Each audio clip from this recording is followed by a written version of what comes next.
ہر شخص کو اجازت ہے، اگر حقوق ادا کر سکتا ہے تو ایک وقت میں 4 نکاح کرے، اسے اجازت ہے۔ اگر حق دے سکتا ہے تو اجازت ہے۔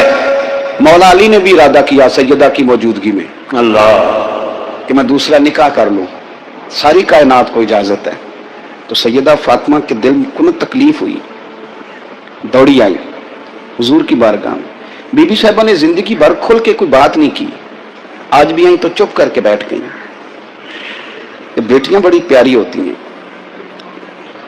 ابا ہی انہیں بگاڑتا ہے، لاڈ ابا ہی دیکھتا ہے، کیا کریں مجبوری ہے۔ تو پھر میں نے دیکھا ہے بڑے بڑے سیانے ابے سگی بہن کے بیٹے کو بھی رشتہ دے کے نا، چاہے پالا بھی بھانجا خود ہی ہو، تو گھر جا کے معافی مانگتے ہیں، پتر جنی بھی خراب ہی نا میری وجہ تو ہی، تھوڑا خیال فرمائیں۔ بیٹی معاملہ بڑا عجیب ہے نا جی۔ تو سرور کائنات کے پاس سیدہ آئیں تو تھوڑے آنسو آنکھوں میں آئے، فرمایا فاطمہ کیا ہوا؟ عرض کی حضور کچھ بھی نہیں، سب کو جائز ہے تو علی کو بھی تو جائز ہے نا، نکاح کرنا چاہ رہے ہیں۔ حضور نے خطبہ دے دیا، مسجد میں لوگ جمع کر لیے۔ آج کس لیے اجتماع ہے؟ جہاد کی تیاری ہے، کوئی نہیں آئے تو آئیے، فرمایا آؤ سارے مسجد میں۔ خطبہ کتنا مختصر سا، مختصر توجہ ہے میرے بھائیوں کی؟ جی بسم اللہ۔ دیکھو میرے مختصر سا خطبہ، 2 حرفی بات۔ حضور فرمانے لگے بھئی میری بات غور سے سن لو، یہ جو فاطمہ ہے نا یہ میرے جگر کا ٹکڑا ہے، بضعۃ منی ہے، یہ میرے جگر کا ٹکڑا ہے۔ جس نے اسے راضی کیا اس نے مجھے راضی کیا، اور جس نے اسے ناراض کیا اس نے مجھے، ختم ہو گئی بات، 2 حرفی بات۔ حضرت مولا علی کہتے ہیں باقی سارے ایک دوسرے کا منہ دیکھ رہے تھے کہ آج اس خطبے کی کیا ضرورت، تو مجھے تو سمجھ آ رہی تھی نا۔ شیر خدا کہتے ہیں میں چپکے سے اٹھا اور سیدہ کے پاس گیا، میں نے کہا میں نے تو بات ہی کی تھی، تو پہنچ ہی گئی ہے۔ کہتے ہیں اتنی دیر میں حضور بھی آ گئے، فرمایا علی سن، سب کے لیے دوسرا نکاح جائز ہے، پر جب تک میری فاطمہ ہے تیرے لیے جائز نہیں، تو نہیں کر سکتا، تیرے لیے جائز نہیں۔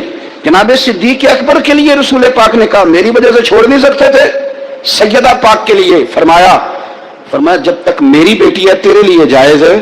ادھر سنو، فرماتے ایک عورت تھی تو بھیک مانگا کرتی تھی، ایک دن بادشاہ کے دروازے پہ بھیک مانگنے گئی تو بادشاہ کو پسند آ گئی، اس نے نکاح کر لیا۔ 20 کنیزائیں اس بی بی کے پاس تھی خدمت کرنے کے لیے، روٹی دینے کے لیے، کپڑا دینے کے لیے، لیکن وہ ہر وقت روتی رہتی تھی، ہر وقت روتی۔ ایک سمجھدار کنیز کہنے لگی کہ ملکہ اب تیرا درجہ بہت بڑا ہے، تو ہر وقت روتی رہتی ہے، معافی مانگتی رہتی ہے ہر وقت، کون سی ایسی نعمت ہے جو تیرے پاس نہیں؟ تو وہ کہنے لگی اس لیے تو روتی ہوں۔ کیا مانا؟ کہنے لگی اس لیے روتی ہوں کہ میں اس قابل نہیں تھی جو مجھے مل گیا، کہیں میرے سر کا سائن ناراض نہ ہو جائے، وہ کہیں بگڑ نہ جائے، مجھے پتا ہے کہ میں کیا تھی اور مجھے کہاں تک پہنچا دیا، میں روتی اس لیے ہوں کہ کبھی کہیں وہ ناراض ہے۔ حضرت عمر اس لیے روتے تھے کہ کہیں مصطفیٰ ناراض نہ ہو جائے، حضرت ابو بکر اس لیے تڑپتے تھے کہ کہیں اللہ کا فضل روٹھ نہ جائے۔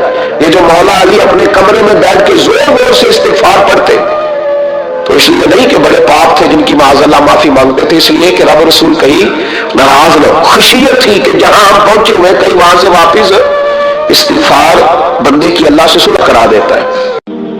محمود غزنوی کے پاس ہیرا ہے، محمود غزنوی کے بڑے غلام تھے تو ایک بڑا پیارا تھا اسے، آپ جانتے ہیں اس کا نام کیا تھا؟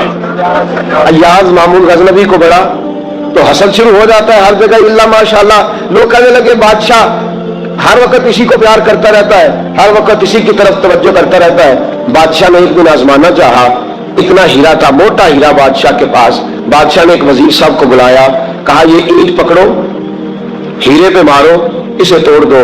کہنے لگا بادشاہ بات تیری ٹھیک ہے پر بڑا قیمتی ہیرا ہے، کیوں تڑوا رہے ہیں آپ؟ مال خزانہ میں رکھ دے، کام آئے گا، کسی نہ کسی جگہ پہ استعمال ہو جائے گا، آپ کیوں اس کو تڑوانے کی ضد کر رہے ہیں؟ بادشاہ سلامت نے کہا اچھا تم نے ٹھیک مشورہ دیا، میں ہی جذبات میں آ گیا تھا۔ ایک دوسرے آدمی کو بلایا، اس کو کہا یہ ہیرا توڑنا ہے۔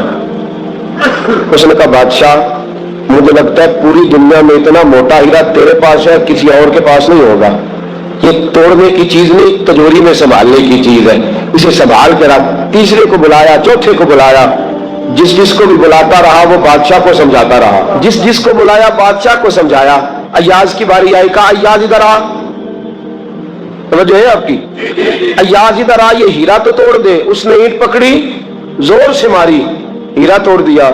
بادشاہ کہنے لگا بڑا بیوقوف ہے بھائی تو، یہ سارے میرے خیر خواہ مجھے سمجھاتے رہے اور تو نے خیال ہی نہیں کیا، میں بیوقوف تھا تو بھی ساتھ ہو گیا، توڑ ہی دیا۔ کہنے لگا بادشاہ غلطی ہو گئی،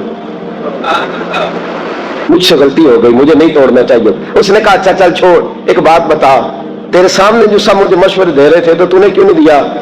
میں نے تجھے کہا توڑ دے۔ کیا لفظ ایاز نے کہے، کمال کر دی۔ کہنے لگا بادشاہ میرے دل میں خیال آیا ہیرا ٹوٹتا ہے تو ٹوٹ جائے، میرے بادشاہ کا حکم نہیں ٹوٹنا چاہیے۔ یہ ٹوٹتا ہے تو ٹوٹ جائے، یہ کرچی کرچی ہوتا ہے تو ہو جائے، خزانہ خالی ہوتا ہے تو ہو جائے، لیکن میرے مالک کا حکم نہیں ٹوٹنا چاہیے۔ بادشاہ میں ہر چیز توڑ دوں گا پر میں تیرا حکم نہیں توڑ سکتا۔ بس دوستو یہی عبادت ہے۔